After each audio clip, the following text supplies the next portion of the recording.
நேத்து நைட்டு ஃபுல்லா என் பக்கத்துல இருந்து பார்த்துக்கிட்டது யார் அன்பு? ஒரு பொண்ணோட குரலு என் காதுல கேட்டுக்கிட்டே இருந்துச்சு. உங்களுக்கு ஒண்ணும் இல்லம்மா, நீங்க கூடிய சீக்கிரம் சரியாயிருவீங்கன்னு எனக்கு ஆறுதல் சொல்லிக்கிட்டே இருந்தா.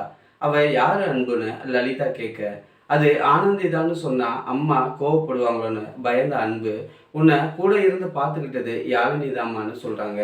இத கேட்டு அழுத லலிதா, நான் உடனே யாழினிய பார்க்கணும்னு சொல்றாங்க. யாழினிக்கு எக்ஸாம் இருக்கு. அவ எக்ஸாம் எழுத போயிருக்காம்மா. எக்ஸாம் முடிச்சுட்டு அவள நான் வர சொல்றேன்னு அன்பு அவங்களுக்கு ஆறுதல் சொல்லிட்டு வெளியில வராங்க. அன்புவும், அன்புவோட அம்மாவும் பேசிக்கிட்டு இருக்கத வெளியில இருந்து ஆனந்தி பார்த்துக்கிட்டே இருக்காங்க. வெளியில வந்த அன்பு ஆனந்திட்ட மன்னிப்பு கேட்குறாரு. என்ன மன்னிச்சுக்கோ ஆனந்தி. நைட்டு அவங்க கூட இருந்து பார்த்துக்கிட்டது யாருன்னு கேட்டாங்க. நான் நீந்தான்னு சொல்லலை. நீன்னு சொன்னா அவங்க ரொம்ப கோவப்படுவாங்கன்னு அன்பு சொல்ல, இதை கேட்ட ஆனந்தி அன்புக்கு ஆறுதல் சொல்றாங்க. இதனால என்ன இருக்கு அன்பு?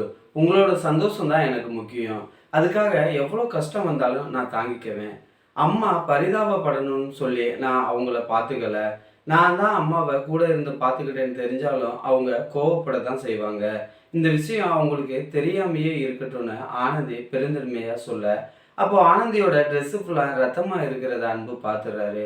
என்ன ஆனந்தி உன் கால் ஃபுல்லா ரத்தமா இருக்குன்னு கேட்க, அம்மா சீக்கிரம் குணமாகணும்னு சொல்லி நான் கோயில்ல வேண்டிக்கிட்டேன்னு அவங்க பண்ண பரிகாரத்தை சொல்றாங்க. இதை கேட்ட அன்பு ரொம்பவே ஃபீல் பண்றாரு. உன்னோட இந்த கஷ்டமான வேண்டுதலாலையும் நீ கூட இருந்து அவங்கள கவனிச்சுக்கிட்டதாலையும் தான் ஆப்ரேஷன் பண்ணாமையே அம்மா பொழைச்சிக்கிட்டாங்க. இதுக்கு உனக்கு நான் எப்படி நன்றி கடன் தெரிவிக்க போறேன்னு தெரியல. ஆனா நீ இந்த விஷயம் எல்லாமே அம்மாவுக்கு தெரியாம போச்சு. கூடிய சீக்கிரம் நீ தான் அம்மாவை கூட இருந்து பார்த்துக்கிட்டேன்னு நான் சொல்லுவேன். அம்மாவோட சம்மதத்தை வாங்கிட்டு நம்ம 2 பேரும் சீக்கிரம் கல்யாணம் பண்ணிக்குவோன்னு ஆனந்திக்கு அன்பு ஆறுதல் சொல்றாரு. அங்கேருந்து ஆனந்தி கிளம்பி போகிறாங்க. காலேஜ் முடிச்சுட்டு வந்த யாழினி தன்னோட அம்மாவை பார்த்து அழுறாங்க. அங்கேருந்து கிளம்பி போனதும் நர்ஸ் அங்கே வராங்க.